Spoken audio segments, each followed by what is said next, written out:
না, আজ কি হলো আমার? একই স্বপ্ন আমি বারবার দেখছি, কিছুতেই আমার ঘুম আসছে না। বাইরে এত সুন্দর চাঁদের আলো আমাকে ভালো রাখতে পারছে না। হায় ঈশ্বর, কেন আমি এত অস্থির হচ্ছি? কোথায় কোথায় যেন কি সব হয়ে যাচ্ছে।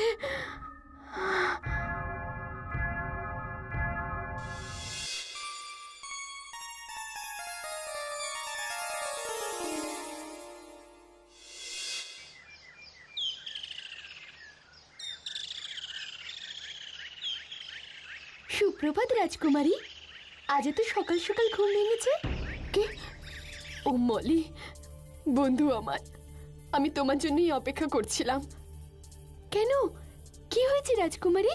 কাল সারা রাত আমার ঘুম হয়নি মলি। সে কি? কে আমাদের রাজকুমারীর ঘুম কেড়ে নিল? আমাকে বলো একবার, আর তারপর দেখো আমি কি করি। স্বপ্ন, একটা স্বপ্ন দেখেছি আমি। স্বপ্ন? হ্যাঁ হ্যাঁ, স্বপ্ন। একবার নয়, দুইবার নয়, পাক্কা 3 বার একই স্বপ্ন একই রাতে দেখেছি। কি কি বলছো কি রাজকুমারী? এমন আবার হয় নাকি? হ্যাঁ মলি, হ্যাঁ। কোথায় ওই রাজ্য আমি জানি না, চারিদিকে শুধু বরফ আর বরফ। ওই জায়গাটা আমি চিনি না। অত দূরের রাজ্য তুমি চিনবে কি করে? নিজের এই প্রাসাদটাই কি তুমি ভালো করে পুরোটা চেনো? ঠিক তো, তুমি ঠিক বলেছো তো। আমি তো এই প্রাসাদটাই ভালো করে চিনি না। জানো মলে, আমার খুব ইচ্ছে করে আমাদের ওই চোর কুঠুরিগুলোতে যেতে। কি আছে দেখতে? চোর কুঠুরি? হায় রে, এই সুন্দর প্রাসাদে কি ওটাই দেখার জায়গা পেলে? হ্যাঁ মলি, আমাকে নিয়ে যেতে পারো ওখানে? বেশ, কিন্তু মহারাজ জানতে পারলে খুব রাগ করবেন। কিন্তু কেউ কিচ্ছু জানতে পারবেন না। আমাকে নিয়ে চলো মলি। ঠিক আছে, যাবে তো? এত অস্থির হয়ে পড়লে কেন? না, আমি এখনই যাব। চলো আমার সাথে।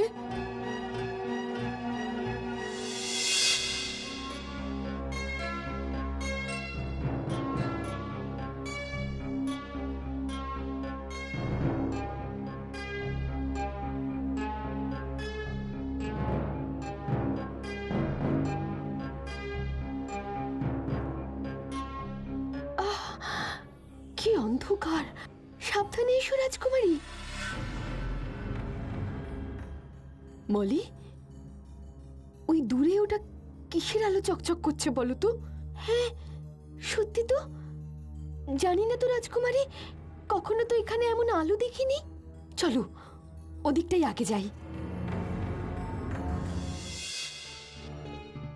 এ কি, রাজকুমারী পিঙ্ক ঘরে নেই কেন? এত সকালে তো কোথাও কখনো যায় না রাজকুমারী। প্রহরী, প্রহরী! প্রণাম মহারাজ। এত সকালে রাজকুমারী ঘরে নেই কেন? ক্ষমা করবেন মহারাজ, আমি বলতে পারবো না। সে কি, জানো না? রাজকুমারীর ঘরে ঢুকবার অনুমতি তো আমার নেই মহারাজ। কোথায় গেল রাজকুমারী? কি সুন্দর এই বাক্স, কিন্তু এখানে এলো কি করে? এই অন্ধকারে এটা কি থাকার কথা নাকি? আমি এটা ঘরে নিয়ে যাব, আমার ঘরে। বাক্সটা এত চকচকে যে এই জায়গাটাই আলো হয়ে আছে না রাজকুমারী? কিন্তু কি আছে এতে, দেখি তো। উমা, কি কি সুন্দর এই বল! আমি তো এই বলটাই দেখেছিলাম স্বপ্নে। কি বলছো কি রাজকুমারী? তার মানে আমি আমার স্বপ্নে বাকি অংশের হদিশ এখানেই পাবো।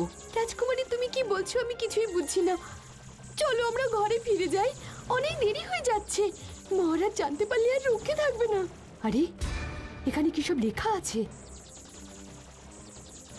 দেখতে পেলে হদিশ পাবে, ঘোড়ায় চড়ে প্রাণ ফেরাবে। কি সব বলছো রাজকুমারী? কিছুই বুঝছি না। তুমি ফিরে চলো এখন, আমার খুব ভয় করছে। না মলি, আর তা হয় না। এই বলটার রহস্য কি আমাকে জানতেই হবে।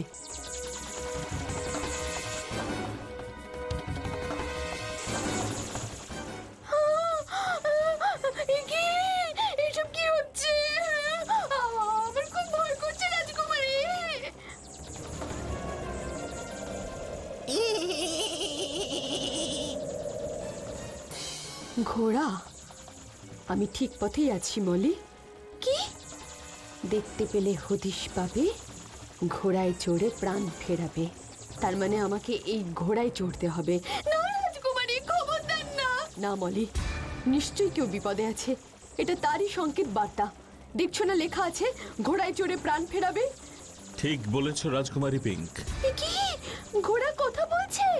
কে তুমি? আমি রাজকুমার চার্লস, ব্লুবেল নগরের রাজকুমার। আমি এক ডাইনি বুড়ির জাদুতে আমি এমন হয়ে গেছি। কেমন করে এসব হলো? আমাদের ওই ব্লুবেল নগর সেই ডাইনি বুড়ির কবজায় আছে। পুরো নগরকে সে বরফের স্তূপ বানিয়ে রেখেছে। আমাদের সমস্ত প্রজা, প্রাসাদ, আমার বাবা মা সবাই ওই বরফে ঢেকে গেছেন। এই কাঁচের বল ওই বরফে ঠেকালে তবে ওই বরফ গলবে, সবাই মুক্তি পাবে। তুমি এমন ঘোড়া হয়ে গেলে কি করে? ঘোড়া হয়ে গেলাম কি করে? কারণ আমি জানতে পেরেছিলাম এই বলের রহস্য।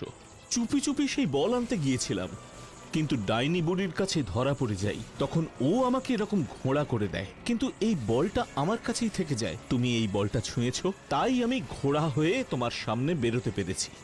আমি তো এরকমই এক বরফের রাজ্যের স্বপ্ন কালকে বারবার দেখেছি। সত্যি? তবে তুমি পারবে, তুমি নিশ্চয়ই পারবে। তুমি পারবে আমার নগর, প্রাসাদ, প্রজা, বাবা মা, আমার সকলের প্রাণ ফেরাতে। আমি পারবো? হ্যাঁ রাজকুমারী পিঙ্ক, তুমিই পারবে। তুমি যাবে আমার সঙ্গে আমাদের ওই নগরে? হ্যাঁ রাজকুমার, আমি যাব। না না রাজকুমারী, ওই সর্বনাশী ডাইনি বুড়ির কাছে তুমি যেও না। না মলি, দেখছো না রাজকুমারের কি অবস্থা করেছে ওই ডাইনি বুড়ি? ওর বাবা মা, প্রজাদের কি অবস্থা করেছে তুমি শুনলে না? আমি কি বসে থাকতে পারি? কিন্তু মহারাজ, কি জবাব দেব তাকে? ফিরে আসার পর সবকিছু জানলে বাবা ঠিক বুঝতে পারবেন। আর তোমার যদি কোনো বিপদ হয় কি হবে তখন? না, রাজকুমারীর কোনো বিপদ আমি হতে দেব না। তুমি নিশ্চিন্তে থাকো মলি। চলো রাজকুমার, আমি প্রস্তুত। রাজকুমারী, তুমি আমার পিঠে উঠে বসো।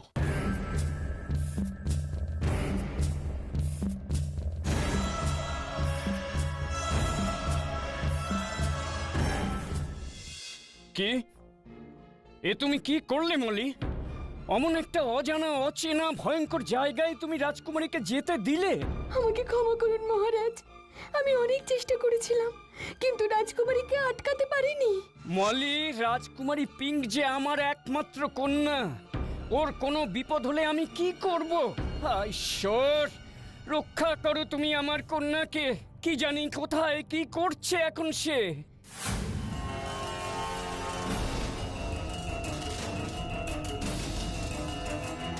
রাজকুমার, ওই ডাইনি বুড়ি কোথায় থাকে? রাজকুমারী, ওই ডাইনি বুড়ি থাকে একটা গুহার ভেতর। সারা দিন সে ঘুমোয়, আর সূর্য ডুবে গেলেই সে জেগে ওঠে। আমাদের তো তাহলে সূর্য ডোবার আগেই ওখানে পৌঁছাতে হবে। ঠিক তাই। আচ্ছা রাজকুমার, ওই ডাইনি বুড়ি কেন তোমাদের রাজ্যটাকে অমন করে দিল? সে অনেক দিন আগের কথা। আমার বাবা মহারাজ জেমস একবার শিকারে গিয়ে একটা হরিণ শিকার করেছিলেন। সেই হরিণটা ছিল ওই ডাইনি বুড়ির মায়াবী ছেলে। হরিণের বেশে সে বনের মধ্যে তখন ঘুরে বেড়াচ্ছিল।